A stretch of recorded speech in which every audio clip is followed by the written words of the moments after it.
నామానికి మహిమ కలుగునుగాక.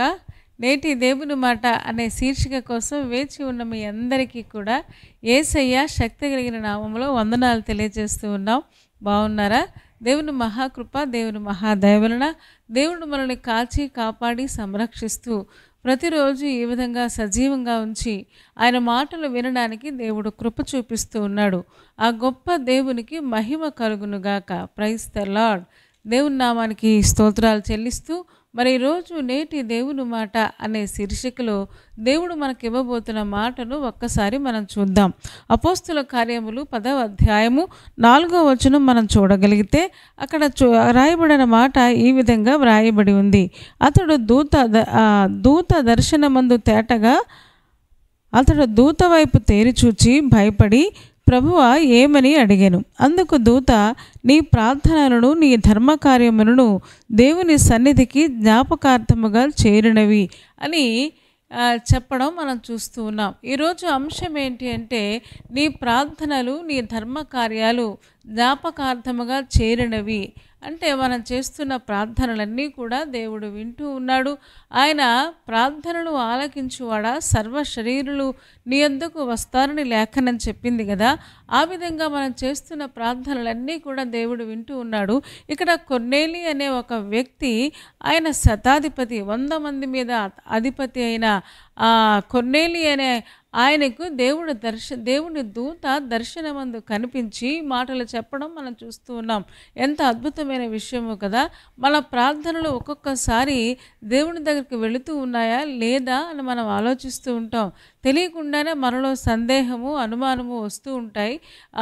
నేను ఎంత ప్రార్థన చేస్తూ ఉన్నాను, ఇంకా ఈ విషయం జరగలేదు, ఈ పరిస్థితి మారలేదు, ఈ అనారోగ్యం పోలేదు, ఈ కష్టం తీరలేదు, ఆ వ్యక్తి మారలేదు, దేవుడు అసలు నా ప్రార్థనలు వింటూ ఉన్నాడా, వింటే ఎందుకు జరగటం లేదని సాతానుడు సాక్షాత్తు దేవుడి మీద అనుమానం వచ్చేలాగా మన మనస్సులను ప్రేరేపిస్తూ ఉంటాడు. కానీ మనం నమ్మిన దేవుడు ఆయన చెవులుండి వినలేనివాడు కాదు కానీ, నోరుండి మాట్లాడలేనివాడు కాదు కానీ, ఆయన తప్పకుండా ఆయన మన ప్రార్థనను విని మన ప్రార్థనలకు వినడం ఒక్కటే కాదు కానీ జవాబులు ఇచ్చే గొప్ప దేవుడే ఉన్నాడు. చూడండి, ఈ కొర్నేలి అనే ఒక శతాధిపతి, 100 మంది మీద అధిపతి ప్రార్థనలు చేస్తూ ఉన్నాడంట.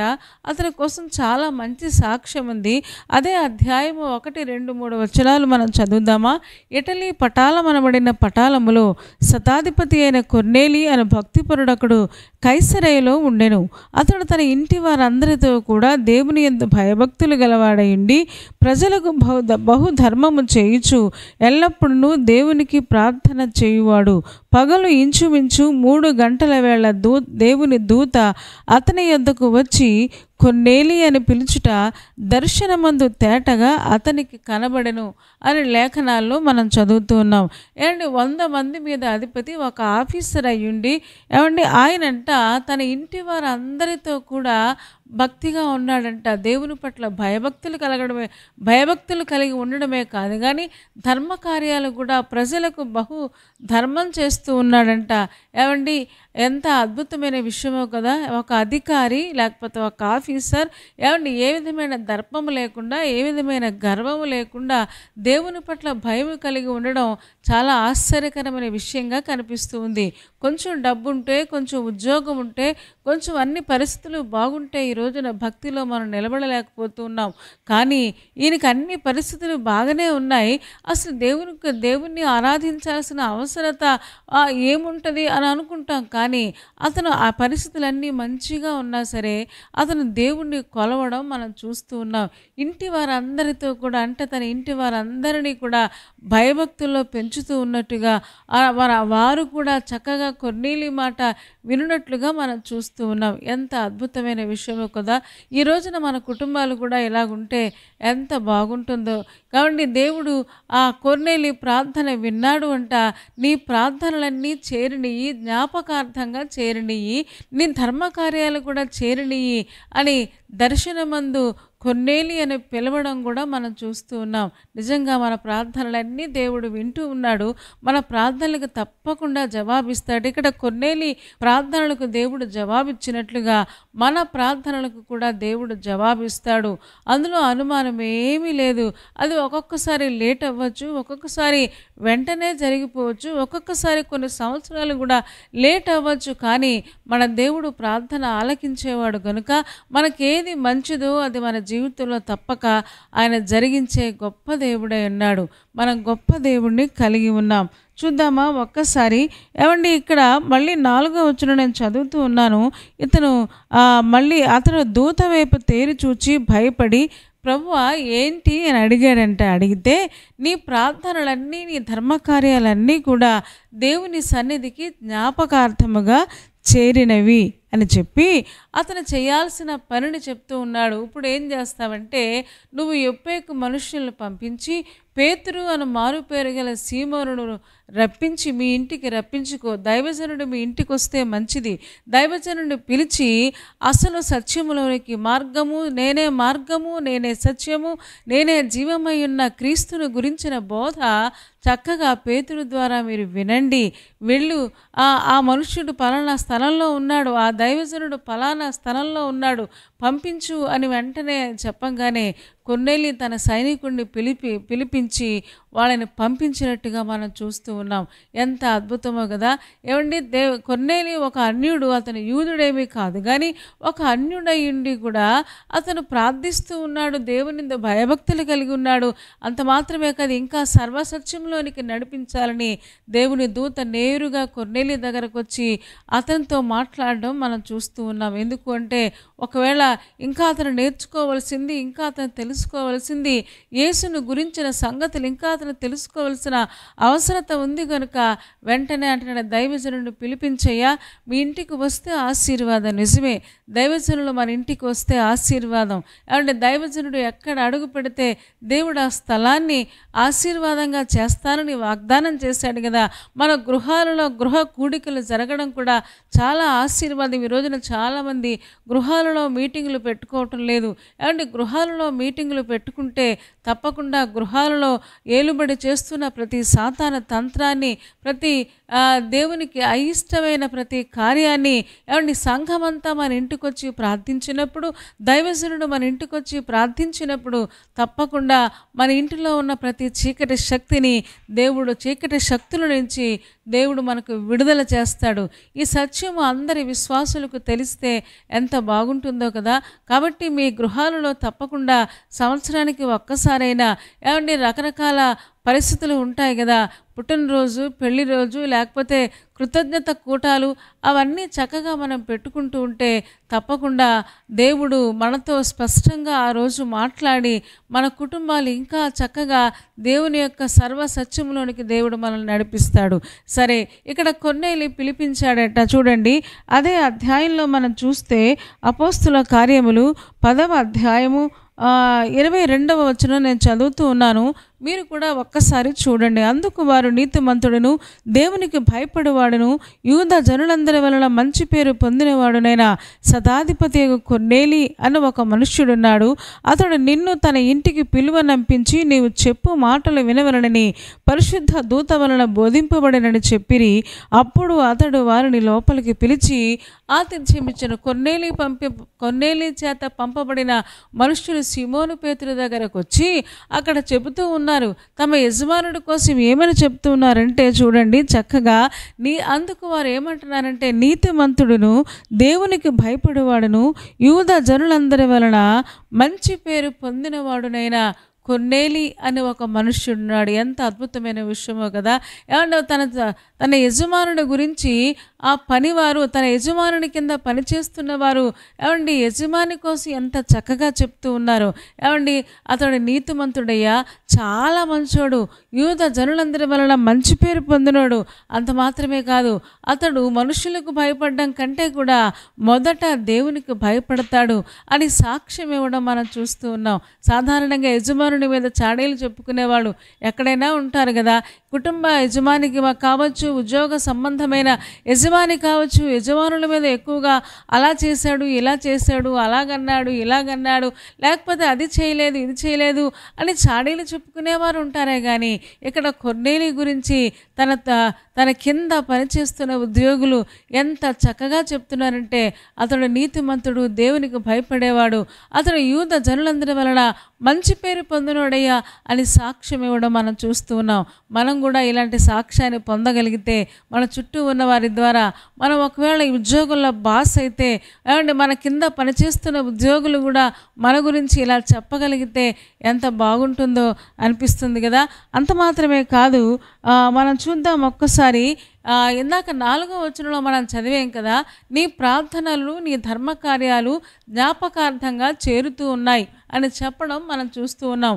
అంటే మన ప్రార్థనలతో పాటుగా మనం చేస్తున్న ధర్మ కార్యాలు కూడా దేవుని సన్నిధికి జ్ఞాపకార్థంగా చేరుతూ ఉన్నాయి.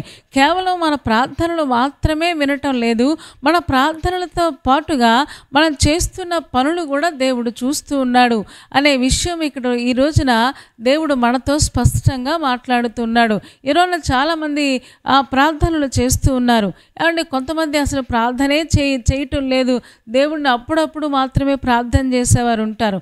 కానీ కొర్నేలి చూడండి, కొర్నేలితో దేవుని దూత చెప్పడం, నీ ప్రార్థనలు వినబడుతూ ఉన్నాయి, అలాగే నీ ధర్మ కార్యాలు కూడా జ్ఞాపకార్థంగా నా సన్నిధికి చేరుతూ ఉన్నాయని చెప్పడం మనం చూస్తూ ఉన్నాం.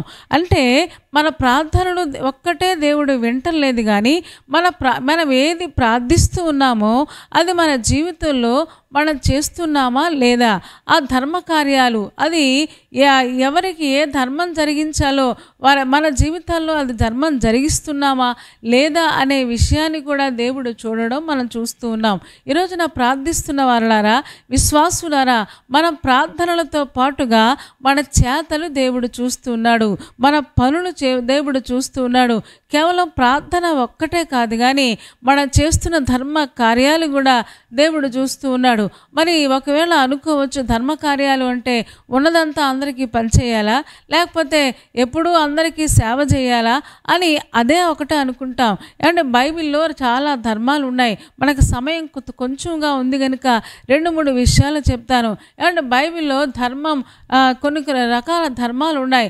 ఆ ధర్మాలు కనుక మనం పాటించగలిగితే తప్పకుండా ఆ ధర్మ కార్యాలు మన ప్రార్థనతో పాటుగా దేవుని సన్నిధికి చేరతాయి అనే విషయం ఈ రోజున మనకి అర్థమవుతూ ఉంది.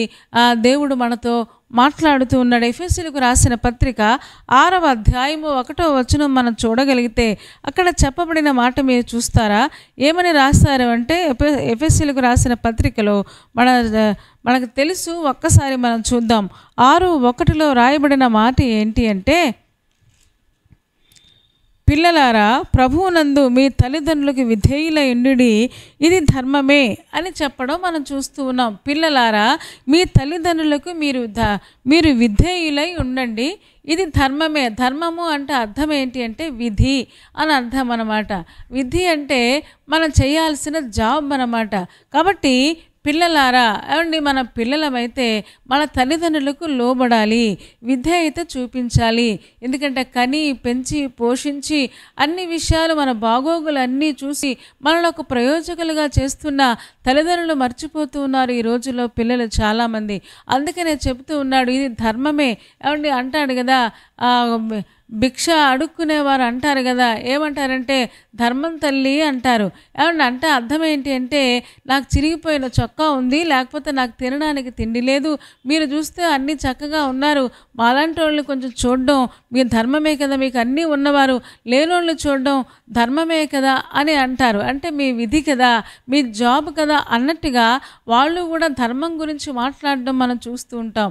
ఇక్కడ పిల్లలారా, మీ తల్లిదండ్రులకు లోబడి ఉండడం, విధేయ విధేయత చూపించడం, తల్లిదండ్రులను పట్టించుకోవడం, తల్లిదండ్రుల గురించి ఆలోచించడం ఇది ధర్మమే. ఎందుకంటే ఈ రోజున ఇంత పెద్దవాళ్ళమయ్యామంటే, ఈ రోజున ఇంత స్థాయిలోకి వచ్చామంటే తల్లిదండ్రులు కనుక ఆ రోజు మనల్ని చదివించకపోతే, ఆ రోజు మన గురించి ఆలోచించకపోతే ఈ రోజున మనం అలా ఉండేవాళ్ళం కాదు కదా. కాబట్టి తల్లిదండ్రులకు లోబడి ఉండండి, ఇది ధర్మం. ఇదొక ధర్మం, పిల్లలకి దేవుడు చెప్తున్న ధర్మము. అలాగే మన పరలోకపు తండ్రి మనకు తండ్రిగా ఉన్నాడు కనుక ఆయన పిల్లలంగా, విశ్వాసులంగా మనం కూడా ఆ తండ్రికి లోబడ్డాం.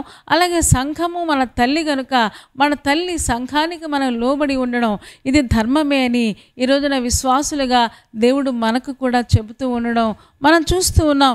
ఈ రోజున కొర్నేలి ప్రార్థనలే మట్టుకే కాదు, కొర్నేలి చేస్తున్న ధర్మ కార్యాలు కూడా అండ్ ప్రజలకు చేస్తూ ఉన్నాడు, కుటుంబంలో చేస్తున్నాడు. ఎవరి ధర్మాన్ని వాళ్ళకి చక్కగా నిర్వర్తిస్తూ ఉన్నాడు. కుటుంబ యజమానిగా, లేకపోతే ఒక ఉద్యోగంలో ఒక బాస్గా తన ధర్మాలన్నీ కూడా చక్కగా నిర్వర్తిస్తూ ఉన్నాడు. కాబట్టి దేవునితో అతను చేసిన ప్రార్థనలతో పాటుగా అతని ధర్మ కార్యాలు కూడా జ్ఞాపకార్థంగా చేరినవి అని చెప్పడం మనం చూస్తూ ఉన్నాం. అదే కొరింథీయులకు రాసిన పత్రిక 7వ అధ్యాయము 3వ వచనం కూడా మనం చదివితే, మొదటి కొరింథీ 7వ అధ్యాయము 3వ వచనంలో అక్కడ పౌలు గారు చెబుతూ ఉంటారు. ఏమని చెబుతారంటే చూడండి ఒక్కసారి, భర్త భార్యకును అలాగుననే భార్య భర్తకును వారి వారి ధర్మములు నడుపవలను అని. ఇక్కడ భార్య ధర్మము, అలాగే భర్త ధర్మాలు. ఎవరి ధర్మాన్ని, ఒకవేళ మీరు భార్యలైతే మీ ధర్మాన్ని మీ భర్తకి ఏ ధర్మం జరిగించాలో తప్పకుండా మీ విధులు చక్కగా నిర్వర్తించాలి. అలాగే భర్తలైతే మీ విధులు మీ భార్య పట్ల ఎలా ఉండాలో అవన్నీ కూడా బైబిల్ చెబుతూ ఉంది. మనం తెలుసు కదా, కొలస్సీలకు రాసిన పత్రిక 3వ అధ్యాయము 18 నుంచి 25 వరకు మనం చదివితే అక్కడ చాలా స్పష్టంగా చెప్తాడు. ఏమనంటే, మీరు భార్యలను నిష్ఠుర పెట్టొద్దు, మీ భార్యల్ని ప్రేమించండి, అలాగే ఆ భర్తలకి లోబడి ఉండండి అని స్త్రీలకు చెప్తాడు. పిల్లలైతే పిల్లలారా చక్కగా మీ తల్లిదండ్రులకు లోబడి ఉండండి అని చెప్తారు. దాసులారా ఎక్కడన్నా పని చేస్తూ ఉంటే మీ యజమానికి చక్కగా లోబడి ఉండండి, మీరు చేస్తున్న పని అంతా ఆ యజమాని అయిన క్రీస్తు చూస్తూ ఉన్నాడు, మీ యజమానిని గౌరవించండి అని చెప్పడం కూడా మనం చూస్తూ ఉన్నాం. ఈ రోజున అవన్నీ మన ధర్మాలు. ఒకవేళ మీరు ఉద్యోగం చేస్తూ ఉంటే ఉద్యోగం నమ్మకంగా చేయాలి. లేకపోతే అది ప్రైవేటు పనా లేకపోతే గవర్నమెంట్ పనా, ఏ పని అయినా ఒక క్రైస్తవ విశ్వాసిగా మన ధర్మాన్ని, మన ఉద్యోగ బాధ్యతను చక్కగా నిర్వర్తించగలిగితే తప్పకుండా అవి కూడా మన ప్రార్థనలతో పాటుగా దేవుని సన్నిధికి చేరతాయని లేఖనం తెలియజేస్తుంది. తిమోతికు రాసిన పత్రిక 1 తిమోతి 5వ అధ్యాయము 8వ వచనం కూడా మనం చూడగలిగితే అక్కడ కూడా పౌలు గారే చెబుతారు. ఏమని చెప్తారంటే, ఎవడైనను స్వకీయులను విశేషముగా తన ఇంటి వారిని సంరక్షింపకపోయిన ఎడల వాడు విశ్వాస త్యాగము చేసిన వాడై అవిశ్వాసి కన్నా చెడ్డవాడై ఉండును అని చెప్పడం మనం చూస్తూ ఉన్నాం. ఏమని చెప్తున్నారంటే, ఎవరైనా సరే స్వకీయులు అంటే మీ సొంత మనుషులు, విశేషముగా తన ఇంటి వారిని, ఏమండి ఊర్లో వాళ్ళందరినీ బాగానే చూస్తాం, ఇంటి వాళ్ళ దగ్గరకు వచ్చేటప్పటికి నీరసం వస్తుంది. ఏమండి ఊళ్ళో వాళ్ళందరికీ చక్కగా అన్నీ చేస్తూ ఉంటాం, కానీ ఇంటి వాళ్ళు లేకపోతే సొంత వారు అనేటప్పటికీ చాలా చులకన భావం వస్తుంది. మా వాళ్ళే కదా అని పక్కన పెట్టేస్తూ ఉంటారు. కానీ పౌలు గారు అంటున్నారు, ఎవడైనా సరే స్వకీయులను అంటే ముఖ్యంగా విశేషముగా తన ఇంటి వారిని సంరక్షింపకపోయిన ఎడల వాడు విశ్వాస త్యాగము చేసిన వాడై అవిశ్వాసి కన్నా చెడ్డవాడై ఉండును అని చెప్తూ ఉన్నాడు. ఏమంటే ఇంటి వారి పట్ల బాధ్యతగా ఉండకపోతే, ఇంటి వారి విషయంలో మనం కేర్ తీసుకోకపోతే తప్పకుండా అలాంటి వాళ్ళంట అవిశ్వాసి కన్నా చెడ్డవారుగా ఉంటారట. కాబట్టి విశ్వాసులంగా మన బాధ్యతలు చక్కగా మనం నిర్వర్తించాలి, మన ధర్మాలు మనం చక్కగా నిర్వర్తించాలి. కొర్నేలి తన ఇంటిలో తన ధర్మాన్ని, ఒక కుటుంబ యజమానిగా తన ధర్మాన్ని నిర్వర్తించాడు. అంత మాత్రమే కాదు, తన పిల్లల పట్ల ఎలా ఉండాలో ఆ పిల్లల పట్ల తన ధర్మాన్ని నిర్వర్తించాడు. అంత మాత్రమే కాదు, ఉద్యోగంలో తన ఉద్యోగ ధర్మాన్ని చక్కగా నిర్వర్తించాడు. అలాగే తన ప్రజలకు, తన చుట్టూ ఉన్న ప్రజలకు, సమాజానికి కూడా అతడు మేలు చేసినట్టుగా మనం చూస్తూ ఉన్నాం. బైబిల్లో చాలా ధర్మాలు ఉంటాయి. బంధువుని ధర్మము అని కూడా ఉంటుంది. బంధువుని ధర్మము అంటే అర్థం ఏంటి అంటే, రూతు పేదరాలుగా వచ్చినప్పుడు బోయజు సమీప బంధువుడు కదా, ఎలాగైతే ఆ పేదరాలను చేర్చుకున్నాడో, ఎలాగైతే పేదరాల పట్ల జాలి చూపించాడో, ఈ రోజున మన బంధువుల పట్ల కూడా మన ధర్మాన్ని మనం నిర్వర్తించాలి. ఒకవేళ బాధలో ఉంటే, కష్టంలో ఉంటే, శ్రమలో ఉంటే వారిని పరామర్శించాలి అని లేఖనం తెలియజేస్తుంది. కాబట్టి అవంటి చాలా రకాల ధర్మాలు ఉన్నాయి. ఈ రోజున ఒక విశ్వాసులుగా సంఘంలో మన ధర్మాలు మనం నిర్వర్తించాలి. చర్చికి వెళ్ళడం, చర్చిని పట్టించుకోవడం, ఏమంటే చర్చి విషయంలో కేర్ తీసుకోవడం, ఒక విశ్వాసిగా ఏ సంఘంలో అయితే మనం మేలు పొందుతున్నామో ఆ సంఘం యొక్క క్షేమం గురించి ఆలోచించడం, ఆ సంఘంలో పరిచర్య చేయడం, ఆ సంఘంలో దైవజనుడు ఉంటే దైవజనుడికి పరిచర్య చేయడం, దైవజనుడికి సహాయకరంగా ఉండడం. అంత మాత్రమే కాదు, ఆ సంఘంలో ఏదైనా లోటు ఉంటే ఆ లోటును మనం తీసుకోవడం, ఇవన్నీ కూడా మన జీవితంలో మనం పాటించవలసిన ధర్మాలై ఉన్నాయి. ఇదంతా చాలా పెద్ద విషయాలు కానీ చాలా క్లుప్తంగా మాత్రమే చెప్తూ ఉన్నాను.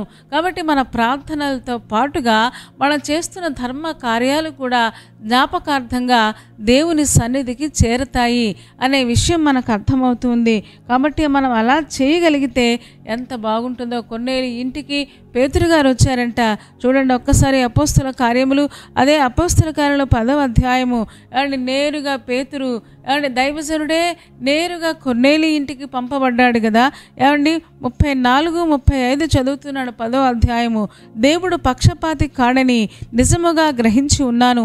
ప్రతి జనములోనూ ఆయనకు భయపడి నీతిగా నడుచుకుని వారిని ఆయన అంగీకరించును. యేసు క్రీస్తు అందరికీ ప్రభువు అని చెప్పడం మనం చూస్తూ ఉన్నాం. ఏమండి కొన్నేలి ఇంటికి పేతురు గారు వచ్చి ఏమండి బోధ చేస్తూ ఉన్నాడు. ఆయన వెంటనే కొన్నేలి అంటారు, ఏమంటారంటే, అయ్యా దేవుడు చెప్పాడు, మీరు మా ఇంటికి వచ్చారు, చాలా మంచిది, మేమందరం మీరేం చెప్తారో వినడానికి సంతోషంగా ఎదురు చూస్తూ ఉన్నాం. మాతో మీరేం చెప్తారో, దేవుడు ఏం చెప్పాడో ఆ విషయాలు మాకు చెప్పండి అనగానే పేతురు నోరు తెరిచి చక్కగా యేసు ప్రభు గురించిన విషయాలన్నీ కూడా విశదంగా వాళ్ళకి బోధపరిచినట్టుగా మనం చూస్తాం. ఆయన అంటారు కదా, నీతిగా ప్రతి జనములో కూడా నీతిగా నడుచుకునే వారిని దేవుడు పరిశీలిస్తూ ఉన్నాడు. వాళ్ళంటే విడిచిపెట్టడంట. ఆయనకు భయపడి నీతిగా నడుచుకున్న వారిని ఆయన అంగీకరించను అని లేఖనం చెప్తుంది. ఇతను యూదుడు కాదు కానీ ఏమన్నా కొన్నేలి విషయంలో దేవుడు కేర్ తీసుకొని పేతురు దైవజనుడినే నేరుగా ఇంటికి పంపించి చక్కగా యేసును గురించిన సత్యాలు, దేవుని గురించిన సత్యాలు పూర్తిగా విశదమయ్యేలాగా చక్కగా వారు నేర్చుకున్నట్లుగా మనం చూస్తూ ఉన్నాం. ఏమండి ఆ రోజే వచ్చిన వాళ్ళందరి మీదకి పరిశుద్ధాత్మ వచ్చిన వాళ్ళందరూ కూడా పరిశుద్ధాత్మతో నింపబడిన వారే ప్రవచిస్తూ ఉండగా అలాంటి సమయంలో మళ్ళీ వెంటనే కూడా వాళ్ళ బాప్తిసం కూడా తీసుకున్నట్టుగా మనం చూస్తూ ఉన్నాం. ఈ రోజున విశ్వాసులారా మనకు దేవుడు అదే మాట్లాడుతూ ఉన్నాడు. మన గృహాలలో మీటింగ్లు జరగాలి, దైవజనుడు సంఘము మన ఇంటికి రావాలి, వచ్చినప్పుడు వారు చెప్తున్న సంగతులన్నీ మనం జాగ్రత్తగా వినాలి. మన గృహాలలో మీటింగ్లు జరుగుతూ ఉన్నప్పుడు దేవుని చిత్తాన్ని గురించిన విషయాలు మనకు తెలియచేస్తూ ఉన్నప్పుడు చక్కగా అది పాటించడానికి కొన్నేలి ఎలాగైతే సిద్ధమైన మనస్సు కలిగి ఉన్నాడో మనం కూడా అలాంటి మనస్సు కలిగి ఉండాలి. పిల్లలైతే తల్లిదండ్రులకు విధేయులై ఉండాలి, తల్లిదండ్రులు దేవుడికి విధేయులై ఉండాలి. అంత మాత్రమే కాదు, మనం విశ్వాసులమైతే ఒక విశ్వాసిగా మన దైవజనుడికి, మన సంఘానికి, అలాగే మనం వెళుతున్న సంఘంలో పరిచర్య ధర్మాన్ని చక్కగా నిర్వర్తించగలిగితే తప్పకుండా మన ప్రార్థనలతో పాటుగా మనం చేస్తున్న ధర్మ కార్యాలు కూడా దేవుని సన్నిధికి జ్ఞాపకార్థంగా చేరుతాయి. కేవలం ప్రార్థన చేస్తే సరిపోదు, కేవలం నాకు అది కావాలి ఇది కావాలి అని అడిగితే సరిపోదు. కానీ మన భార్య ధర్మాలు, భర్త ధర్మం, బంధువుని ధర్మం, అలాగే ఉద్యోగ ధర్మం, ఈ రోజున వ్యాపార ధర్మం, ఈ రోజున ఏ రకమైన పొజిషన్లో దేవుడు నిన్ను ఉంచాడో చక్కగా అవి దేవునికి భయపడి చక్కగా మనం నిర్వర్తించగలిగితే మనం చేస్తున్న ప్రార్థనలు, అదే సమయంలో మనం చేస్తున్న ధర్మ కార్యాలు ఈ రెండు కూడా ఒకవేళ ప్రార్థనలు కుడి చేయి అయితే, ధర్మ కార్యాలు ఎడమ చేయి అయితే, ఏమండి ఈ రెండు కూడా ఒకేసారి దేవుని సన్నిధికి చేరి మన జీవితంలో అద్భుతమైన కార్యాలు దేవుడు జరిగిస్తాడు. ఇందులో అనుమానం ఏమీ లేదు. ఏమంటే ప్రార్థనల దారి ప్రార్థనే. మన ఇష్టానుసారంగా మనం జీవిస్తే మన ప్రార్థన దేవుని సన్నిధికి చేరదు అనే విషయం మనం నేర్చుకుంటూ ఉన్నాం. ఈ రోజున దేవుడు మనతో అదే మాట్లాడుతూ ఉన్నాడు. కాబట్టి మనం గ్రహించిన వారమే. తప్పకుండా కొర్నేలి ఎలాగైతే తన కుటుంబాన్ని ప్రభు కోసం సంపాదించుకున్నాడో, ఈ రోజున మనం కూడా అలా మన కుటుంబాలను ప్రభు కోసం సంపాదించుకున్న వారమే. ఒక మంచి సాక్ష్యాన్ని కలిగి, కాబట్టి కేవలం ప్రార్థన మాత్రమే అతను చేయలేదు. ప్రార్థనతో పాటుగా తన ధర్మాలు, ఉద్యోగ ధర్మాన్ని, అలాగే కుటుంబ ధర్మాన్ని, తను ఎక్కడైతే ఉన్నాడో, ఏ సమాజంలో అయితే ఉన్నాడో ఆ సమాజ ధర్మాన్ని అతను చక్కగా నెరవేర్చి దేవునికి ఇష్టంగా ఉన్నాడు. ఈ రోజున మనం కూడా అలా ఉండాలని పరిశుద్ధాత్మ దేవుడు కోరుకుంటూ ఉన్నాడు. అట్టి కృప దేవుడు మనందరికీ దయచేయునుగాక. తలలు వంచండి, కళ్ళు మూసుకోండి. చిన్న మాట ప్రార్థన చేద్దాం. పరిశుద్ధుడా, ప్రేమ కలిగిన మా తండ్రి, నీ పాదాలకు వందనాలు, స్తోత్రాలు చెల్లిస్తూ ఉన్నాం. నువ్వెంత మంచి దేవుడవు, ఎంత ప్రేమ కలిగిన దేవుడవు. మా ప్రార్థనలు అదే సమయంలో మా ధర్మ కార్యాలు కూడా నీ సన్నిధికి జ్ఞాపకార్థంగా చేరుతూ ఉన్నాయి అనే విషయం ఈ రోజున మాకు అర్థమవుతుంది. నాయన ప్రార్థన దారి ప్రార్థనే. నాయన మా ఇష్టానుసారంగా మేము జీవించకుండా మమ్మల్ని ఎక్కడ నువ్వు ఉంచితే నాయన ఒక కుటుంబ యజమానిగా, ఒక తల్లిదండ్రులకు ఒక బిడ్డగా, నాయన అలాగే సంఘంలో విశ్వాసిగా, సమాజంలో ఏ పొజిషన్లో మమ్మల్ని ఉంచితే నాయన మేమందరం కూడా మా యొక్క ధర్మాలని చక్కగా నిర్వర్తించడానికి మాకందరికీ సహాయం చేయము తండ్రి. పేదవారిని పట్టించుకోవడం, సమాజాన్ని పట్టించుకోవడం, తల్లిదండ్రులు పట్టించుకోవడం మాకు నేర్పించు తండ్రి. నాయన ఈ విషయాలన్నీ కూడా ఈరోజు మాతో మాట్లాడావు. మా ప్రార్థనలతో పాటుగా మా ధర్మ కార్యాలు కూడా మీరు చూస్తూ ఉన్నారు. కాబట్టి ఈ రెండు కూడా సమపాళనలో మేము చేయగలిగే ఆ కృపను మాకు దయచేయము. చేరువచ్చిన ఒక్కొక్క కుటుంబాన్ని దీవించి ఆశీర్వదించుము. ఈరోజు పనుల మీద వెళుతూ ఉన్నారు నాయన తండ్రి, ఏ ప్రయాణాలు పెట్టుకుని ఉన్నారో, ఏ వ్యాపారాలు చేస్తూ ఉన్నారో, ఏ ఉద్యోగాలు చేస్తూ ఉన్నారో వారందరినీ దీవించుము. పనులలో, వ్యాపారాలలో సఫలత మీరు దయచేయము. పెళ్లి రోజు, పుట్టినరోజు జరుపుకుంటున్న వారిని దీవించుము తండ్రి. శ్రేయస్కరమైన ఆశీర్వాదాలతో నింపండి. ఈరోజు పరీక్షలు, ఇంటర్వ్యూలకు వెళుతున్న వారిని జ్ఞాపకం చేసుకోండి. నీ కనికరము వారి మీద ఉంచి సక్సెస్ఫుల్గా ముగించడానికి సహాయం చేయము. అంత మాత్రమే కాదు, బలహీనంగా ఉండి అనారోగ్యంతో బాధపడుతున్న వారిని ఎంతమంది ఉన్నారో, లైవ్లో జాయిన్ అయి ఉన్నారో వారందరినీ ఇప్పుడే ముట్టి స్వస్థపరచుము తండ్రి. నాన్న ఎవరెవరు తండ్రి రకరకాల ఆశలతో ఎదురు చూస్తున్నారో వారి ఆశలన్నీ కూడా యేసు నామములో మీరు తీర్చండి. నీ కృపకు అప్పగించుకుంటూ యేసే నామములో ప్రార్థించి వేడుకొనుచున్నాము తండ్రి. ఆమెన్ చెప్పారు కదా. చాలా సంతోషం. చాలా ఓపికగా, శ్రద్ధగా దేవుని యొక్క వాక్యాన్ని మీరు వింటూ ఉన్నారు. మిమ్మల్ని బట్టి మేము చాలా సంతోషపడుతూ ఉన్నాం. ఈ కార్యక్రమం మీకు నచ్చితే లైక్ చేయండి, షేర్ చేయండి. అంత మాత్రమే కాదు, కామెంట్ కూడా పెట్టండి. దేవుడు మాతో మాట్లాడాడు, మేము దీవించబడుతూ ఉన్నామని. ఇంకా ఎవరైనా ఈ ఛానల్ని సబ్స్క్రైబ్ చేసుకోకపోతే డాక్టర్ స్పర్జన్ యూట్యూబ్ ఛానల్ని సబ్స్క్రైబ్ చేసుకోండి. మా నోటిఫికేషన్స్ అన్నీ మీకు వస్తాయి. తద్వారా మా కార్యక్రమాలన్నీ మీరు చూడొచ్చు. సరేనా అండి? దేవుని చిత్తమైతే మళ్ళీ రేపు ఉదయం మళ్ళీ కలుసుకుందాం. అప్పటి వరకు దేవుని మహాకృప మనందరికీ తోడై ఉండునుగాక. ఆమేన్, ఆమేన్.